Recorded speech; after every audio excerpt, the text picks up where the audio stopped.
मल्लिकार्जुन खड़गे जी, केसी वेणुगोपाल जी, रणदीप सुरजेवाला जी, डीके शिवकुमार जी, सिद्धरमैया जी, बीके हरिप्रसाद जी, के.एच. मुनियप्पा जी, बीके श्रीनिवास जी, स्टेज पे कांग्रेस पार्टी के वरिष्ठ नेता, हमारे प्यारे कार्यकर्ता, भाइयों और बहनों, कर्नाटका के युवाओं, प्रेस के हमारे मित्रों, आप सबका यहां बहुत बहुत स्वागत, नमस्कार।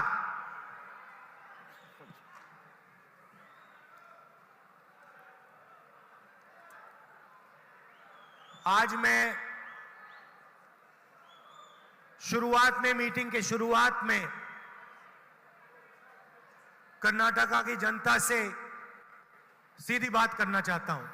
ಇವತ್ತು ಪ್ರಾರಂಭದಲ್ಲೇ ನಾನು ಕರ್ನಾಟಕ ಮಹಾಜನತೆಯ ಮುಂದೆ ನೇರವಾಗಿ ಮಾತಾಡಲಿಕ್ಕೆ ಇಚ್ಛೆ ಬೀಳ್ತೇನೆ। सवाल यह है कि जब यहां कुछ ही दिनों में कांग्रेस पार्टी की सरकार आएगी, तो कांग्रेस पार्टी की सरकार कर्नाटका के युवाओं के लिए, महिलाओं के लिए, गरीबों के लिए क्या करेगी? ಕೆಲವು ದಿನಗಳಲ್ಲಿ ಕರ್ನಾಟಕ ರಾಜ್ಯದಲ್ಲಿ ಕಾಂಗ್ರೆಸ್ ಪಕ್ಷದ ಸರ್ಕಾರ ಬರಲಿದೆ। ಕಾಂಗ್ರೆಸ್ ಪಕ್ಷದ ಸರ್ಕಾರ ಬಂದ ನಂತರ ಕರ್ನಾಟಕ ರಾಜ್ಯದ ಯುವಕರಿಗೆ, ಮಹಿಳೆಯರಿಗೆ ಮತ್ತು ರೈತರಿಗೆ ಯಾವ ಕಾರ್ಯಕ್ರಮಗಳು ಹಾಕೊಳ್ತಾರೆ ಅನ್ನೋದನ್ನ ತಮ್ಮ ಮುಂದೆ ಹೇಳಲಿಕ್ಕೆ ಇಚ್ಛೆ ಬೀಳ್ತೇನೆ। हिमाचल में चुनाव हुआ, पहले छत्तीसगढ़, मध्य प्रदेश, राजस्थान में चुनाव हुआ और मुझसे जो हिमाचल प्रदेश के नेता, छत्तीसगढ़ के नेता, इन्होंने मुझसे पूछा कि हमें क्या करना चाहिए। ಹಿಮಾಚಲ ಪ್ರದೇಶದಲ್ಲಿ, ರಾಜಸ್ಥಾನದಲ್ಲಿ, ಮಧ್ಯಪ್ರದೇಶದಲ್ಲಿ, ಛತ್ತೀಸ್ಗಢಲ್ಲಿ, ಹಿಮಾಚಲ ಪ್ರದೇಶದಲ್ಲಿ ಬಂದ ಚುನಾವಣೆ ನಂತರ ಎಲ್ಲ ಮುಖ್ಯಮಂತ್ರಿಗಳು ಸಹ ನಾವು ಕಾಂಗ್ರೆಸ್ ಪಕ್ಷದ ವತಿಯಿಂದ ಜನಸಾಮಾನ್ಯರಿಗೆ ಏನು ಮಾಡಬಹುದು ಅನ್ನೋದನ್ನ ನನ್ನಲ್ಲಿ ಪ್ರಶ್ನೆ ಕೇಳಿದ್ರು। और मैंने उनसे कहा कि देखिए, आप 2-3 वायदे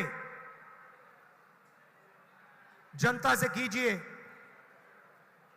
और जिस दिन आपकी सरकार बने, पहली कैबिनेट मीटिंग में उन वायदों को आप पूरा करके दिखाइए। ನಾನು ಅವರಿಗೆ ಬಹಳ ಸ್ಪಷ್ಟವಾಗಿ ಹೇಳಿದೆ, ತಾವು ಸರ್ಕಾರ ಬಂದಿದೆ, ತಾವು 2-3 ಭರವಸೆಗಳನ್ನ ಬಹಳ ಸ್ಪಷ್ಟವಾಗಿ ತಮ್ಮ ಜನತೆಗೆ ಕೊಡಬೇಕು, ಅದನ್ನ ಸರ್ಕಾರ ಬಂದ ನಂತರವೇ ಅದನ್ನ ತಕ್ಷಣವೇ ಜಾರಿಗೆ ಮಾಡಬೇಕು ಅಂತ ಹೇಳಿ ನಾನು ಅವರಲ್ಲಿ ಹೇಳಿದೆ। वायदों में 6 महीने, 1 साल, 2 साल नहीं लगने चाहिए। जो बड़े वायदे हैं उनको पहले ही दिन सरकार को पूरा कर देना चाहिए। ಭರವಸೆ ಕೊಟ್ಟ ನಂತರ ಆ ಭರವಸೆಯನ್ನು ಈಡೇರಿಸಲು 3 ತಿಂಗಳು 6 ತಿಂಗಳು ಆಗಬಾರ್ದು। ಸರ್ಕಾರ ಬಂದ ತಕ್ಷಣವೇ ಏನು 3 ಮುಖ್ಯವಾದ ಪ್ರಮುಖವಾದ ಭರವಸೆಯನ್ನು ಕೊಟ್ಟಿದ್ದೀರಿ ಅದನ್ನ ಅನುಷ್ಠಾನಕ್ಕೆ ತರಬೇಕು ಅಂತ ಹೇಳಿ ನಾನು ಅವರಲ್ಲಿ ವಿನಂತಿ ಮಾಡಿದೆ। और यही मैं कर्नाटक के कांग्रेस पार्टी के नेताओं से कहना चाहता हूं। ಅದೇ ವಿಚಾರವನ್ನು ಸಹ ನಾವು ಕರ್ನಾಟಕ ರಾಜ್ಯದ ಪ್ರತಿಯೊಬ್ಬ ನಾಯಕರಿಗೂ ಸಹ ಅದೇ ವಿಚಾರವನ್ನು ಸಹ ನಾನು ಹೇಳ್ತಾ ಇದ್ದೇನೆ। हमने कर्नाटक की जनता से 4 वायदे किए हैं। ನಾವು ಕರ್ನಾಟಕದ ಜನತೆಗೆ 4 ಭರವಸೆಗಳನ್ನು ಕೊಟ್ಟಿದ್ದೇವೆ। गृह ज्योति 200 यूनिट मुफ्त में बिजली हर परिवार को। ಗೃಹ ಜ್ಯೋತಿ ಅದರಲ್ಲಿ 200 ಯೂನಿಟ್ ಉಚಿತವಾದ ವಿದ್ಯುತ್ ಶಕ್ತಿಯನ್ನು ಕೊಡ್ತಕ್ಕಂಥದ್ದು ಪ್ರತಿಯೊಂದು ಕುಟುಂಬಕ್ಕೆ।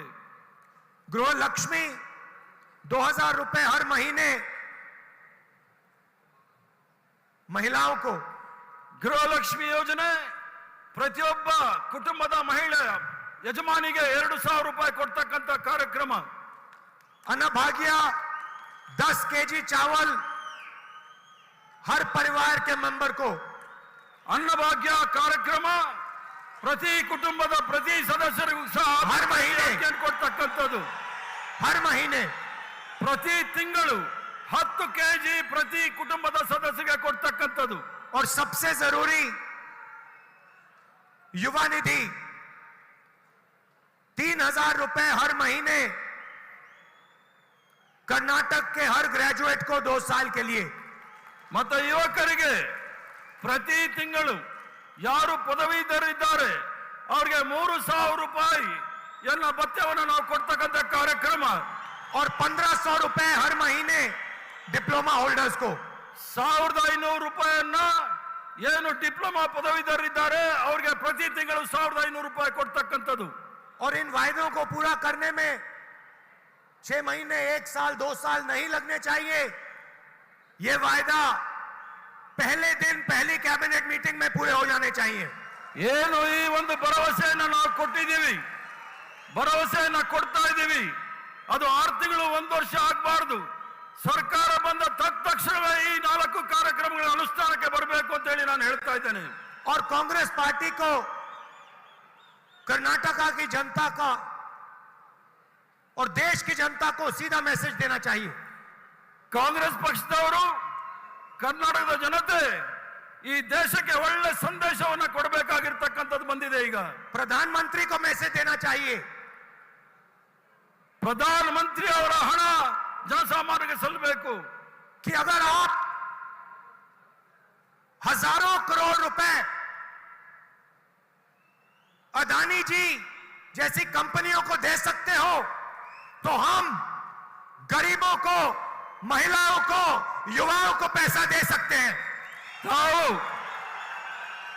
ಅದಾನಿ ಅವರಿಗೆ 1,000 ಕೋಟಿ ರೂಪಾಯಿಗಳನ್ನ ಉಚಿತವಾಗಿ ಕೊಡುವಾಗ ನಾವು ರಾಷ್ಟ್ರದ ಜನತೆಗೆ ಉಚಿತವಾಗಿ ಬಡವರಿಗೆ, ಯುವಕರಿಗೆ, ಮಹಿಳೆಯರಿಗೆ ಈ ಕಾರ್ಯಕ್ರಮವನ್ನು ಕೊಡ್ತಕ್ಕಂಥದ್ದು. आपने दिल भर के अदानी जी जैसे लोगों की मदद की. हम दिल भर के कर्नाटक के गरीबों की मदद करेंगे, मजदूरों की मदद करेंगे, महिलाओं की, युवाओं की मदद करेंगे. ಯಾವ ರೀತಿ ಮನಪೂರ್ವಕವಾಗಿ ತಾವು ಅದಾನಿ ಅವರಿಗೆ ಸಹಾಯ ಮಾಡಿದ್ರಿ, ನಾವು ಕಾಂಗ್ರೆಸ್ ಪಕ್ಷದವರು ಮನಪೂರ್ವಕವಾಗಿ ಬಡವರಿಗೆ, ಮಹಿಳೆಯರಿಗೆ, ಯುವಕರಿಗೆ ಸಹಾಯ ಮಾಡ್ತಕ್ಕಂಥ ಕೆಲಸವನ್ನ ಮಾಡ್ತೀವಿ ಅಂತ ಹೇಳ್ತಾ ಇದ್ದೀನಿ. आप अपना काम करो, हम अपना काम करेंगे. ಪ್ರಧಾನಮಂತ್ರಿ ಅವರೇ, ತಾವು ತಮ್ಮ ಕೆಲಸ ಮಾಡಿ, ನಾವು ನಮ್ಮ ಕೆಲಸವನ್ನು ಮಾಡ್ತೇವೆ. कर्नाटक में बीजेपी ने क्या काम किया? ಕರ್ನಾಟಕದಲ್ಲಿ ಭಾರತೀಯ ಜನತಾ ಪಾರ್ಟಿ ಏನ್ ಕೆಲಸ ಮಾಡಿದೆ ಅನ್ನೋದು ಯೋಚನೆ ಮಾಡಿ. क्या काम किया? मैं आपसे पूछ रहा हूं. ತಮ್ಮನ್ ಕೇಳ್ತಾ ಇದೀವಿ, ಬಿಜೆಪಿ ಏನ್ ಕೆಲಸ ಮಾಡಿದೆ ಜೋರಾಗಿ ಹೇಳ್ಬೇಕು. 40% कमीशन खाया. ಕರ್ನಾಟಕದಲ್ಲಿ ಆಗಿರ್ತಕ್ಕಂಥದ್ದು 40% ಕಮಿಷನ್ ಅಲ್ಲಿ ಬಿಟ್ಟರೆ ಬೇರೆ ಏನು ಮಾಡಿ. काम करवाने के लिए बीजेपी की सरकार ने कर्नाटक की जनता, कर्नाटक के युवाओं, कर्नाटक के महिलाओं से पैसा चोरी किया. ಭಾರತೀಯ ಜನತಾ ಪಾರ್ಟಿಯ ಸರ್ಕಾರ ಕರ್ನಾಟಕದಲ್ಲಿ ಬಡವರ, ಯುವಕರ, ಮಹಿಳೆಯರ ಹಣವನ್ನ ಕಳ್ಳತನ ಮಾಡಿದ್ದಾರೆ ಅನ್ನೋದು ಕೇಳಕ್ಕೆ ಇಚ್ಛೆ ಬೀಳ್ತೇನೆ. जो भी इन्होंने किया 40% कमीशन इन्होंने लिया. ಏನೇ ಕೆಲಸ ಮಾಡಿದ್ರೂ ಸಹ ಅದರಲ್ಲಿ 40% ಲಂಚ ಹೊಡೆದಿರ್ತಾರೆ ಅನ್ನೋದನ್ನ ಸಾಬೀತಾಗಿದೆ. ये सिर्फ मैं नहीं कह रहा हूं. ಇದು ನಾನು ಹೇಳ್ತಾ ಇಲ್ಲ. कॉन्ट्रैक्टर एसोसिएशन ने हिंदुस्तान के प्रधानमंत्री को चिट्ठी लिखी और कहा कि कर्नाटका में 40% कमीशन लिया जा रहा है. ಇದು ನಾನು ಹೇಳ್ತಕ್ಕಂಥದ್ದಲ್ಲ. ಕರ್ನಾಟಕ ರಾಜ್ಯದ PWD ಕಾಂಟ್ರಾಕ್ಟ್ ಅಸೋಸಿಯೇಷನ್ ನ ಅಧ್ಯಕ್ಷರು ಪ್ರಧಾನಮಂತ್ರಿಗೆ ಪತ್ರದ ಮೂಲಕ ತಿಳಿಸಿದ್ದಾರೆ, ಭಾರತೀಯ ಜನತಾ ಪಾರ್ಟಿಯ ಸರ್ಕಾರ 40% ಕಮಿಷನ್ ಹೊಡಿತಾ ಇದೆ ಅಂತ ಹೇಳಿ. प्रधानमंत्री ने आज तक चिट्ठी का जवाब नहीं दिया. ಪ್ರಧಾನಮಂತ್ರಿ ಅವರು ಇಲ್ಲಿಯವರೆಗೂ ಸಹ ಆ ಪತ್ರಕ್ಕೆ ಯಾವುದೇ ರೀತಿಯ ಉತ್ತರವನ್ನು ಕೊಟ್ಟಿಲ್ಲ. चिट्ठी का जवाब ना देने का मतलब कि प्रधानमंत्री ने यह बात मान ली कि 40% कमीशन कर्नाटका में लिया जाता है। ಪತ್ರಕ್ಕೆ ಉತ್ತರ ಕೊಡದೇ ಇರತಕ್ಕಂಥ ವಿಚಾರದಲ್ಲಿ ಅದರ ಅರ್ಥ ತಾವು ಸಹ 40% ಭ್ರಷ್ಟಾಚಾರದಲ್ಲಿ ಭಾಗಿಯಾಗಿದ್ದಾರೆ ಅನ್ನೋದನ್ನ ತಾವು ಹೇಳ್ತಾ ಇದ್ದೀರಿ। स्कैम्स की लिस्ट है। स्कूल एसोसिएशन ने चिट्ठी लिखी, पुलिस सब इंस्पेक्टर स्कैम हुआ, 80 लाख रिश्वत ली गई। ಹಗರಣದ ಸರಮಾಲೆ ಇದೆ।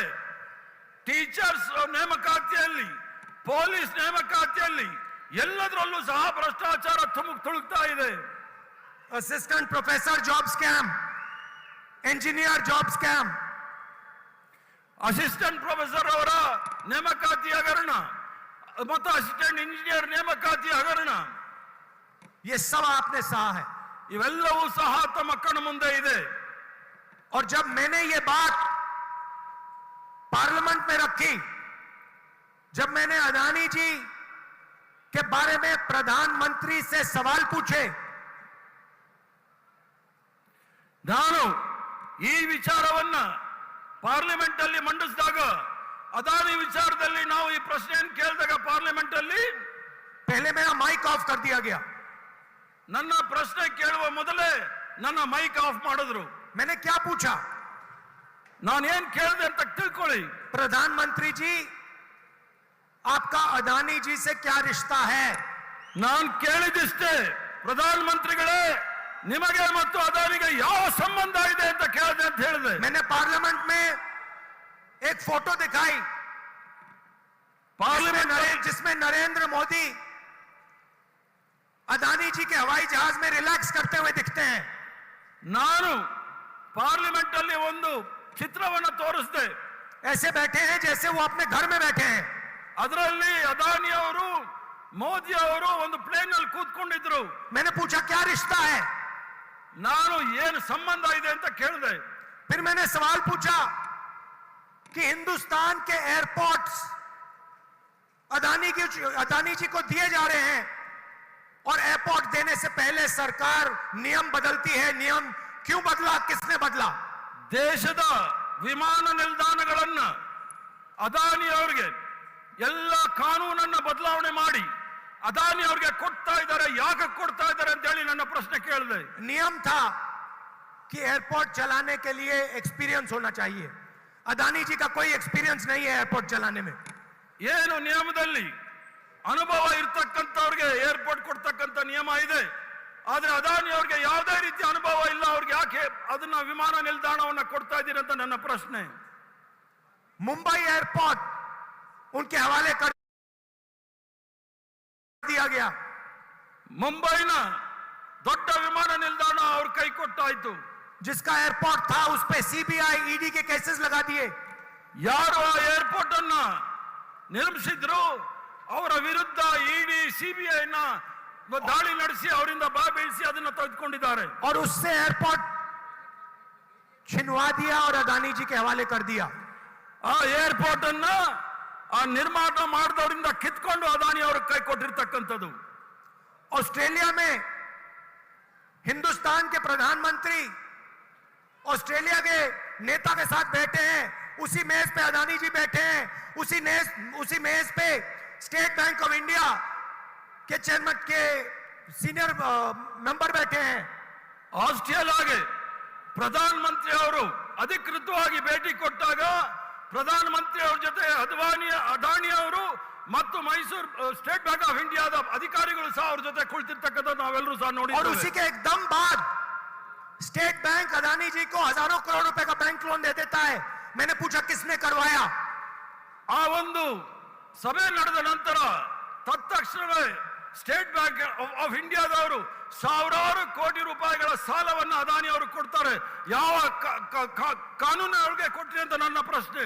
श्रीलंका में पोर्ट अथॉरिटी का एक चेयरमैन कहता है कि श्रीलंका के राष्ट्रपति ने उसे बताया कि नरेंद्र मोदी ने कहा है कि अदानी जी की मदद करनी है।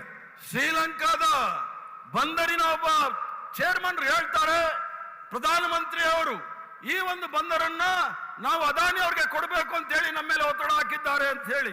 प्रधानमंत्री बांग्लादेश जाते हैं, उसके एकदम बाद अदानी जी को कॉन्ट्रैक्ट मिल जाता है। ಪ್ರಧಾನಮಂತ್ರಿ ಅವರು ಬಾಂಗ್ಲಾದೇಶ್ಗೆ ಹೋಗ್ತಾರೆ. ಬಾಂಗ್ಲಾದೇಶ್ಗೆ ಹೋದ ತಕ್ಷಣವೇ ಅದಾನಿ ಅವ್ರಿಗೆ ಅಲ್ಲಿರ್ತಕ್ಕಂಥ ಕಾಂಟ್ರಾಕ್ಟ್ಗಳು ಸಿಗುತ್ತೆ. प्रधानमंत्री इजराइल जाते हैं, अदानी जी को डिफेंस कॉन्ट्रैक्ट मिल जाते हैं, पोर्ट मिल जाता है। ಪ್ರಧಾನಮಂತ್ರಿ ಅವರು ಇಸ್ರೇಲ್ ರಾಷ್ಟ್ರಕ್ಕೆ ಹೋಗ್ತಾರೆ, ಅಲ್ಲೂ ಸಹ ಬಂದರು ಮತ್ತು ಡಿಫೆನ್ಸ್ ಅಂದ್ರೆ ರಕ್ಷಣಾ ಇಲಾಖೆಯ ಕಾಂಟ್ರಾಕ್ಟ್ಗಳನ್ನು ಅವರು ಕೊಡಿಸ್ತಾರೆ. ये सवाल मैंने पूछे, ಈ ಪ್ರಶ್ನೆಯನ್ನ ನಾನು ಪಾರ್ಲಿಮೆಂಟ್ ಅಲ್ಲಿ ಕೇಳಿರ್ತಕ್ಕಂಥದ್ದು. मैंने पार्लियामेंट में पूछा, अदानी जी की शेल कंपनी है, ಪಾರ್ಲಿಮೆಂಟ್ ಅಲ್ಲಿ ನಾನು ಕೇಳಿದೆ, ಅದಾನಿ ಅವರ ನಕಲಿ ಕಂಪನಿಗಳು ಇದೆ, बेनामी ಬೇನಾಮಿ ಹೆಸರಿನಲ್ಲಿ ಇರ್ತಕ್ಕಂಥದ್ದು, ये किसकी है, इसमें 20,000 करोड़ रुपए किसका है, ये सवाल मैंने पूछा। ಈ ಬೇನಾಮಿ ಕಂಪನಿ ನಕಲಿ ಕಂಪನಿನಲ್ಲಿ ಇರ್ತಕ್ಕಂಥ 20,000 ಕೋಟಿ ರೂಪಾಯಿ ಯಾರ್ದು ಅಂತ ನಾನು ಪ್ರಶ್ನೆ ಮಾಡಿದ್ದೇನೆ. उसके बाद पहली बार इतिहास में सरकार ने पार्लियामेंट को नहीं चलने दिया। ಅದ ನಂತರ ಇಡೀ ಇತಿಹಾಸದಲ್ಲಿ ಮೊದಲನೇ ಬಾರಿಗೆ ಸರ್ಕಾರ ಪಾರ್ಲಿಮೆಂಟ್ ನ ನಡೆಸಲಿಕ್ಕೆ ಬಿಡಲಿಲ್ಲ. आमतौर से ऑपोजिशन पार्लियामेंट को रोकती है, पहली बार इतिहास में बीजेपी की सरकार ने, उनके मंत्रियों ने पार्लियामेंट को रोका। ಇತಿಹಾಸವನ್ನು ತಾವು ನೋಡಿದಾಗ ಯಾವತ್ತೂ ಸಹ ಸರ್ಕಾರದ ವಿರೋಧ ಪಕ್ಷದವರು ನಾವು ಸದನವನ್ನು ನಡೆಸಲಿಕ್ಕೆ ಬಿಡ್ತಾ ಇರಲಿಲ್ಲ. ಆದ್ರೆ ಇತಿಹಾಸದ ಮೊಟ್ಟ ಮೊದಲನೇ ಬಾರಿಗೆ ಬಿಜೆಪಿ ಸರ್ಕಾರ ಈ ಒಂದು ಪಾರ್ಲಿಮೆಂಟ್ ನಡೆಸಲಿಕ್ಕೆ ಬಿಡಲಿಲ್ಲ. उसके बाद बीजेपी के मंत्रियों ने पार्लियामेंट में मेरे बारे में झूठ बोला। ಅದ ನಂತರ ಭಾರತೀಯ ಜನತಾ ಪಾರ್ಟಿಯ ಕೇಂದ್ರ ಮಂತ್ರಿಗಳು ನನ್ನ ರಾಹುಲ್ ಗಾಂಧಿ ಅವರ ಮೇಲೆ ಸುಳ್ಳು ಅಪಪ್ರಚಾರಗಳನ್ನು ಮಾಡಲಿಕ್ಕೆ ಪ್ರಯತ್ನ ಮಾಡಿದ್ರು. कानून में नियम है, सॉरी पार्लियामेंट में नियम है, अगर कोई भी मेंबर दूसरे मेंबर के बारे में बोलता है तो उस मेंबर को पार्लियामेंट पे बोलने का मौका दिया जाना चाहिए। ये कानून है पार्लियामेंट का। ಪಾರ್ಲಿಮೆಂಟ್ ಅಲ್ಲಿ ಆ ಪಾರ್ಲಿಮೆಂಟ್ ನಡೆಸತಕ್ಕಂಥ ನಿಯಮದ ಅನುಸಾರ ಯಾರಾದರೂ ಒಬ್ಬ ಸದಸ್ಯನ ಹೆಸರು ತೆಗೆದ್ರೆ ಆ ಸದಸ್ಯನಿಗೆ ಅವಕಾಶ ಮಾಡಿಕೊಡ್ಬೇಕಾಗಿರ್ತಕ್ಕಂಥದ್ದು ಮಾತಾಡಲಿಕ್ಕೆ. मैंने स्पीकर को 2 चिट्ठियां लिखी,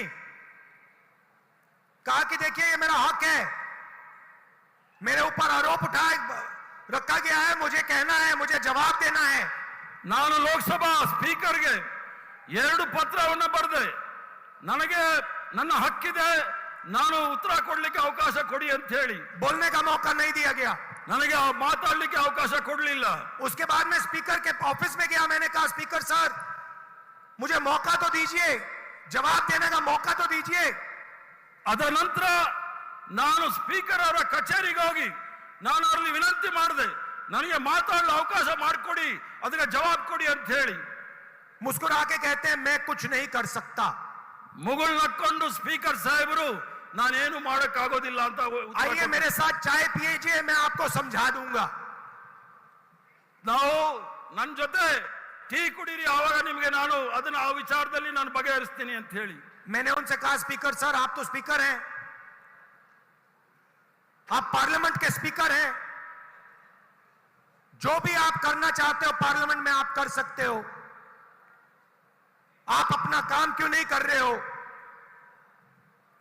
ತಾವು ಲೋಕಸಭೆಯ ಸ್ಪೀಕರ್, ತಾವು ಏನು ಬೇಕಾದರೂ ಪಾರ್ಲಿಮೆಂಟ್ ಅಲ್ಲಿ ನಡೆಸಬಹುದು, ತಮ್ಮ ಅಧಿಕಾರವನ್ನು ಚಲಾಯಿಸಬೇಕು, ಆದ್ರೆ ತಾವು ಮಾಡ್ತಾ ಇಲ್ಲ. मुस्कुरा के मेरी ओर देखते हैं, ಪುನಃ ಮುಗುಳು ನಕ್ಕೊಂಡು ನನ್ನ ಕಡೆ ನೋಡ್ತಾ ಇದ್ದಾರೆ. उसके बाद वहां नहीं रुके, वो नहीं चाहते हैं कि मैं पार्लियामेंट में अदानी जी की बात रखूं, वो डरते हैं। ಅಲ್ಲಿಗೆ ಅದು ನಿಲ್ಲಿಲ್ಲ, ಅವರು ನನ್ನಲ್ಲಿ ನಿರೀಕ್ಷೆ ಮಾಡ್ತಾರೆ ನಾನು ಅದಾನಿ ವಿಚಾರವನ್ನ ಪಾರ್ಲಿಮೆಂಟ್ ಅಲ್ಲಿ ಮಾತಾಡಬಾರ್ದು ಅಂತ ಹೇಳಿ. ಯಾಕಂದ್ರೆ ಅದಾನಿ ವಿಚಾರ ತೆಗೆದ್ರೆ ಅವರು ಬಾ ಬೀಳ್ತಾ ಇದ್ದಾರೆ. उसके बाद मुझे पार्लियामेंट से डिस्क्वालीफाई कर दिया। ಅದಾದ ನಂತರ ನನ್ನನ್ನ ಲೋಕಸಭಾ ಸದಸ್ಯತ್ವದಿಂದ ನನ್ನನ್ನು ಬರ್ಖಾಸ್ತ್ ಮಾಡ್ತಾರೆ, ಅನರ್ಹರಾಗಿ ಮಾಡ್ತಾ ಇರ್ತಕ್ಕಂಥದ್ದು ನಾವು ನೋಡಿದ್ದೇವೆ. ये सोचते हैं कि पार्लियामेंट से मुझे हटाकर, धमकाकर डरा देंगे।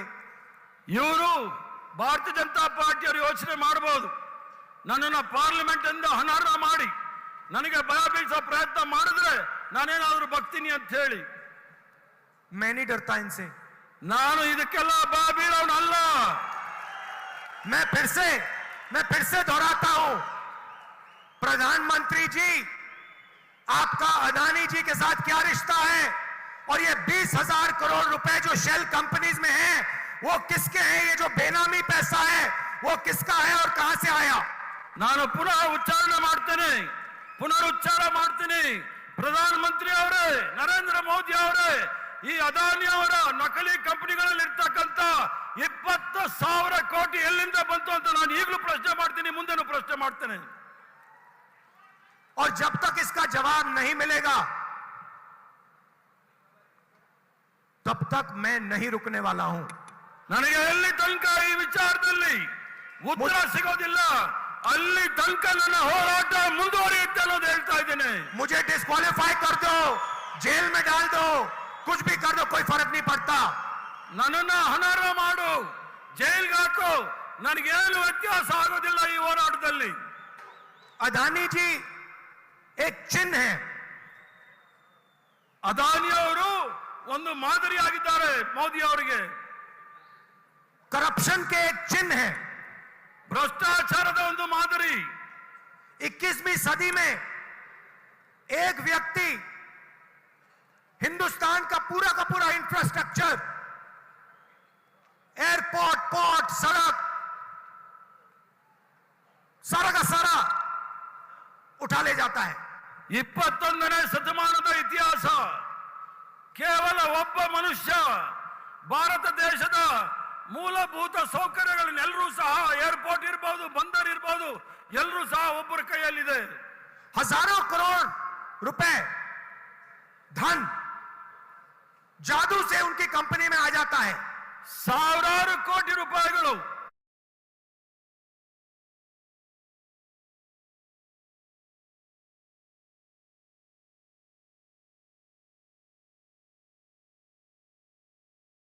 ಯಾವುದೋ ಒಂದು ಮಂತ್ರ ಜಾಲ ರೀತಿಯಲ್ಲಿ ಎಲ್ಲ ಅವರ ಅಕೌಂಟ್ಗೆ ಬರ್ತಾ ಇದೆ.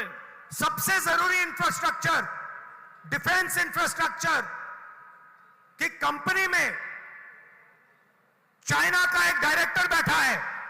ಬಹಳ ಪ್ರಮುಖವಾದ ಗಂಭೀರವಾದ ಒಂದು ಇಲಾಖೆಯಲ್ಲಿ, ರಕ್ಷಣಾ ಇಲಾಖೆಯಲ್ಲಿ ಇವತ್ತು ಚೈನಾದ ಒಬ್ರು ಡೈರೆಕ್ಟರ್ ಅಲ್ಲಿ ಬಂದು ಕುತ್ಕೊಂಡಿದ್ದಾರೆ. अदानी जी की शेल कंपनी में चाइना का डायरेक्टर है. बात समझिए.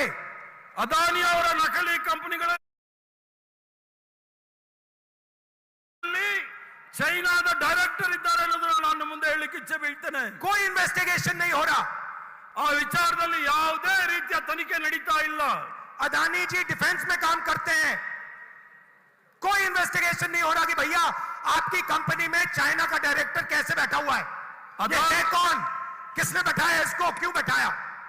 ಅದಾನಿ ಅವರ ಕಂಪನಿಗಳಲ್ಲಿ ಚೈನಾದ ಡೈರೆಕ್ಟರ್ ಇರ್ತಕ್ಕಂಥದನ್ನ ಯಾಕಲ್ಲಿ ಕೂರಿಸ್ಕೊಂಡಿದ್ದೀರಾ, ಯಾಕೆ ಡೈರೆಕ್ಟರ್ ಮಾಡಿದ್ದೀರಾ ಅಂತ ಹೇಳಿ ಯಾರು ಸಹ ಉತ್ತರ ಕೊಡ್ತಾ ಇಲ್ಲ. और फिर ध्यान भटकाने की कोशिश करते हैं. ಮತ್ತೆ ನಿಮ್ಮ ಮನಸ್ಸನ್ನ, ದೃಷ್ಟಿಯನ್ನ ಬೇರೆ ಕಡೆ ತೆಗೆದುಕೊಂಡು ಹೋಗ್ಲಿಕ್ಕೆ ಪ್ರಯತ್ನ ಮಾಡಿಸ್ತಾ ಇದ್ದಾರೆ. ओबीसी की बात करते हैं, ಸರ್, ओबीसी की बात करते हैं. ಆ ವಿಚಾರ ಬಂದಾಗ ಹಿಂದುಳಿದ ವರ್ಗದವರ ವಿಚಾರದಲ್ಲಿ ಮಾತಾಡ್ತಾರೆ. कहते हैं कि मैंने ओबीसी का अपमान किया. ಹೇಳ್ತಾರೆ ನಾನು ಹಿಂದುಳಿದ ವರ್ಗದವರ ಅಪಮಾನ ಮಾಡಿದೆ ಅಂತ ಹೇಳಿ. चलिए आज ओबीसी की बात करते हैं, पूरी करते हैं. ಆಯ್ತು, ಇವತ್ತು ಹಿಂದುಳಿದ ವರ್ಗದವರ ಬಗ್ಗೆ ವಿಚಾರವನ್ನ ಮಾತಾಡ್ತೇನೆ. सबसे बड़ा सवाल क्या है? ದೊಡ್ಡ ಸವಾಲ್ ಯಾವುದಿದೆ ನಮ್ಮ ಮುಂದೆ?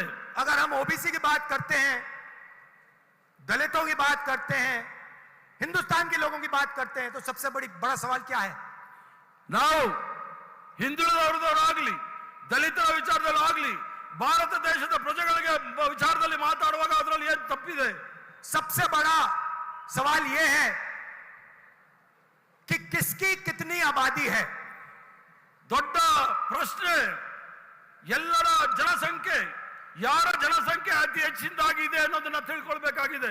हम जानते हैं कि हिंदुस्तान की सरकार में सेक्रेटरीज अगर आप देखें तो दलित, आदिवासी और ओबीसी वर्ग से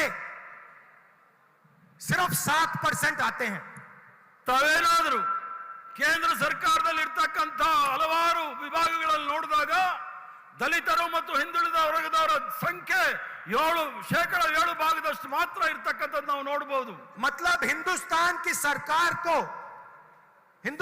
सरकार की रीढ़ की हड्डी जो है secretaries of government of India, उसमें से सिर्फ 7% दलित, आदिवासी और ओबीसी वर्ग से आते हैं। ಏನು ಕೇಂದ್ರ ಸರ್ಕಾರದ ವಿವಿಧ ವಿಭಾಗಗಳ ಬೆನ್ನುಮೂಳೆ ಅಂತ ಹೇಳಿಸ್ಕೊಳ್ತಕ್ಕಂಥ ಸೆಕ್ರೆಟರಿಗಳು ಅದರಲ್ಲಿ ನೋಡಿದಾಗ ಕೇವಲ 7% ಮಾತ್ರ ದಲಿತರು ಮತ್ತು ಹಿಂದುಳಿದ ವರ್ಗದವರು तो ಇರ್ತಕ್ಕಂಥ। सबसे बड़ा सवाल है, हिंदुस्तान में ओबीसी कितने हैं, आदिवासी कितने हैं, दलित कितने हैं? तो अगर हम धन बांटने की बात करें, अगर हम सत्ता बांटने की बात करें, तो पहला कदम ये होना चाहिए कि भैया किसकी कितनी आबादी है। ತಾವು ಹಿಂದೂಸ್ತಾನದ ವಿಚಾರವನ್ನು ನೋಡಿದಾಗ ಅತಿ ಹೆಚ್ಚಿನ ಜನಸಂಖ್ಯೆ ಯಾರ್ದಿದೆ, ದಲಿತರು, ಹಿಂದುಳಿದ ವರ್ಗದವರು ಮತ್ತು ಅನ್ಯ ಭಾಗದವರು ಸಹ ಅವರ ಜನಸಂಖ್ಯೆ ಅನುಗುಣವಾಗಿ ಏನು ತಾವು ಅವಕಾಶಗಳನ್ನು ಕೊಟ್ಟಿದ್ದಾರೆ ಅನ್ನೋದು ನೋಡಬೇಕಾಗಿದೆ। यूपीए ने, कांग्रेस पार्टी ने 2011 में कास्ट बेस्ड सेंसस किया। 2011ನೇ ಇಸ್ವಿಯಲ್ಲಿ ಯುಪಿಎ ಸರ್ಕಾರ ಜಾತಿವಾರು ಗಣನೆ ಆಗಬೇಕು, ಜನಸಂಖ್ಯೆ ಗಣನೆ ಆಗಬೇಕು ಅಂತ ಹೇಳಿ ನಾವು ಮಾಡಿದ್ವಿ। पूरे देश की जातियों का डेटा उस सेंसस में है। ಇಡೀ ಭಾರತ ದೇಶದ ಪ್ರತಿಯೊಂದು ಅಂಕಿ ಅಂಶಗಳು ಆ ಇದರಲ್ಲಿದೆ। मोदी जी, आप ओबीसी की बात करते हैं, उस डेटा को आप पब्लिक कर दीजिए। ನರೇಂದ್ರ ಮೋದಿ ಅವರೇ, ತಾವು ಓಬಿಸಿಗಳ ವಿಚಾರದಲ್ಲಿ ಮಾತಾಡ್ತಾ ಇದ್ದೀರಿ, ನಿಮ್ಗೇನಾದ್ರೂ ಧೈರ್ಯ ಇದ್ರೆ ಆ 2011ನೇ ಜನಗಣತಿಯನ್ನ ನೀವು ಬಹಿರಂಗ ಮಾಡಿ, पता लग जाए देश में कितने ओबीसी हैं, कितने दलित हैं, कितने आदिवासी हैं।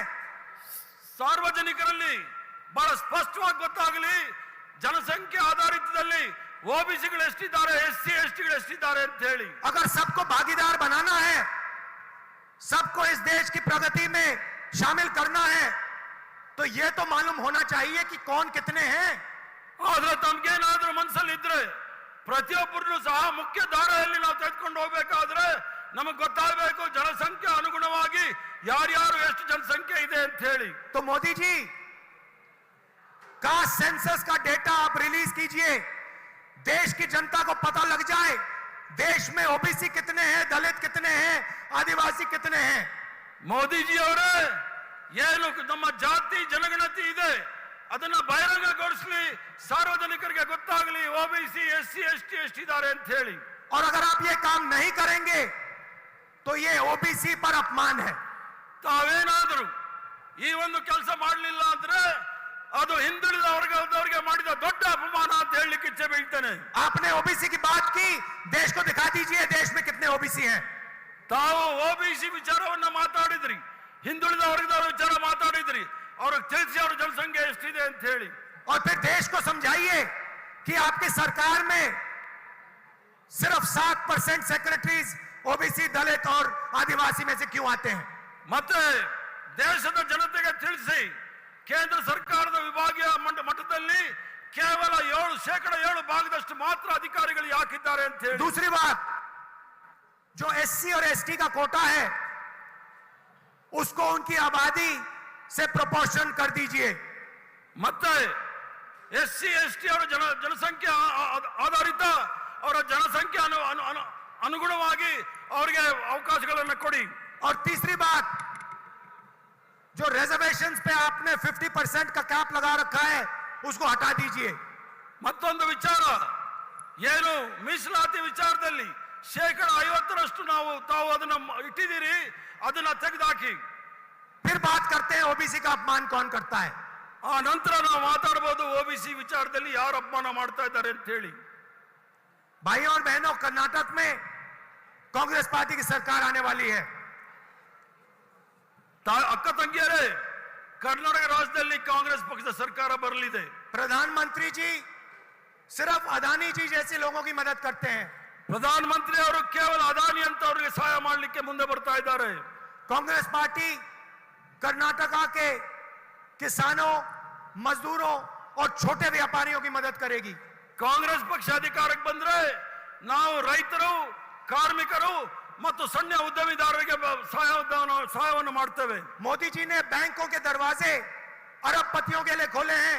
हम बैंक के दरवाजे किसानों के लिए, मजदूरों के लिए, छोटे दुकानदारों के लिए, छोटे व्यापारियों के लिए खोलेंगे.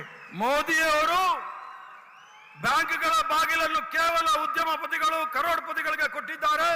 ನಾವು ಅಧಿಕಾರಕ್ಕೆ ಬಂದ್ರೆ ಬಡವರಿಗೆ, ರೈತರಿಗೆ, ಕಾರ್ಮಿಕರಿಗೆ, ಕೂಲಿ ಕೆಲಸಗಾರರಿಗೆ ನಾವು ಬ್ಯಾಂಕ್ ಬಾಗಿಲನ್ನು ತೆಗಿತೇವೆ. और कर्नाटका की सरकार, कांग्रेस पार्टी कर्नाटका की सरकार गरीबों की सरकार, किसानों, मजदूरों और छोटे व्यापारियों की सरकार बनाएगी. ಕರ್ನಾಟಕದಲ್ಲಿ ಕಾಂಗ್ರೆಸ್ ಸರ್ಕಾರ ಆದಾಗ ಅದು ರೈತರ, ಕಾರ್ಮಿಕರ ಮತ್ತು ಸಣ್ಣ ಉದ್ಯಮಿದಾರರ ಸರ್ಕಾರ ಆಗುತ್ತೆ ಅಂತ ಹೇಳಿ ನಾನು ಹೇಳಲಿಕ್ಕೆ ಇಚ್ಛೆ ಬೀಳ್ತೇನೆ. मुझे बहुत खुशी हो रही है कि कांग्रेस पार्टी कर्नाटक में एक होकर लड़ रही है. ಬಹಳ ಸಂತೋಷ ವಿಚಾರ ಏನು ಅಂದ್ರೆ ಕರ್ನಾಟಕ ರಾಜ್ಯದಲ್ಲಿ ಕಾಂಗ್ರೆಸ್ ಪಕ್ಷ ಒಗ್ಗಟ್ಟಾಗಿ ಹೋರಾಟ ಮಾಡ್ತಾ ಇದೆ ಅಂತಕ್ಕಂಥ ವಿಚಾರ. भाई और बहनों, पूरी मेजॉरिटी से कांग्रेस पार्टी को यहां जिताना है. ಅಕ್ಕ ತಂಗಿಯರೇ ಮತ್ತು ಅಣ್ಣ ತಮ್ಮಂದಿರೇ, ಸಂಪೂರ್ಣ ಪೂರ್ಣ ಬಹುಮತದಿಂದ ಕಾಂಗ್ರೆಸ್ ಪಕ್ಷವನ್ನ ಆರಿಸ್ಕರಿಸಲಿ ಅಂತ ಹೇಳಿ ತಮ್ಮಲ್ಲಿ ವಿನಂತಿ एक ಮಾಡ್ತಾ बात याद रखिए, बीजेपी की पूरी कोशिश होगी कि वो 40% कमीशन वाले पैसे से सरकार को तोड़ने की कोशिश करें. ಒಂದು ಗಮನದಲ್ಲಿ ಇಟ್ಕೊಳ್ಳಿ, ಭಾರತೀಯ ಜನತಾ ಪಾರ್ಟಿ ಸರ್ವ ಪ್ರಯತ್ನ ಮಾಡುತ್ತೆ 40% ಕಮಿಷನ್ ಏನ್ ದುಡ್ಡು ಹೊಡೆದಿದ್ದಾರೆ ಅದನ್ನ ಸರ್ಕಾರವನ್ನ ಬೀಳಿಸಲಿಕ್ಕೆ ಪ್ರಯತ್ನ ಮಾಡ್ತಾರೆ. जो पैसा आपसे चोरी किया उसी का प्रयोग करके फिर से आपकी सरकार चोरी करने की कोशिश करेंगे. ಏನು ತಮ್ಮ ಹಣವನ್ನ ಕಳ್ತನ ಮಾಡಿದ್ದಾರೆ ಅದೇ ಕಳ್ಳ ಹಣದಲ್ಲಿ ನಿಮ್ಮ ಸರ್ಕಾರವನ್ನ ಕೆಡಲಿಕ್ಕೆ ಪ್ರಯತ್ನ ಮಾಡ್ತಾರೆ. इसलिए सबसे जरूरी बात, कम से कम 150 सीटें कांग्रेस को आज जीतनी चाहिए. इसलिए ಬಹಳ ಪ್ರಮುಖವಾದ ವಿಚಾರ, ಕಾಂಗ್ರೆಸ್ ಪಕ್ಷ 150 ಸೀಟ್ಗಳನ್ನ ಗೆಲ್ಲಿಸಬೇಕು. इनको कोई भ्रष्टाचार का मौका नहीं देना है. ಭಾರತೀಯ ಜನತಾ ಪಾರ್ಟಿ ಅವರಿಗೆ ಯಾವುದೇ ರೀತಿಯ ಭ್ರಷ್ಟಾಚಾರ ಮಾಡಲಿಕ್ಕೆ ಅವಕಾಶ ಕೊಡಬೇಡಿ. आप सबका दिल से बहुत बहुत धन्यवाद. और जो हमारे कार्यकर्ता हैं, कांग्रेस पार्टी के बब्बर शेर हैं, आप निकलिए, जनता के बीच में जाइए और 150 सीटें यहां जितवाइए. धन्यवाद. ತಮ್ಮೆಲ್ಲರಿಗೂ ಸಹ ಧನ್ಯವಾದಗಳು. ಕಾಂಗ್ರೆಸ್ ಪಕ್ಷದ ಹುಲಿಗಳು ಏನಿದ್ದೀರಿ, ನೀವೆಲ್ಲರೂ ಸಹ ಸಾರ್ವಜನಿಕರ ಮಧ್ಯೆ ಹೋರಾಟ, ಬಿಜೆಪಿ ವಿರುದ್ಧ ಹೋರಾಟ ಮಾಡಿ ಅಂತ ಹೇಳಿ ನಾನು ಮಾತು ಮುಗಿಸ್ತೇನೆ. ನಮಸ್ಕಾರ, ಧನ್ಯವಾದಗಳು.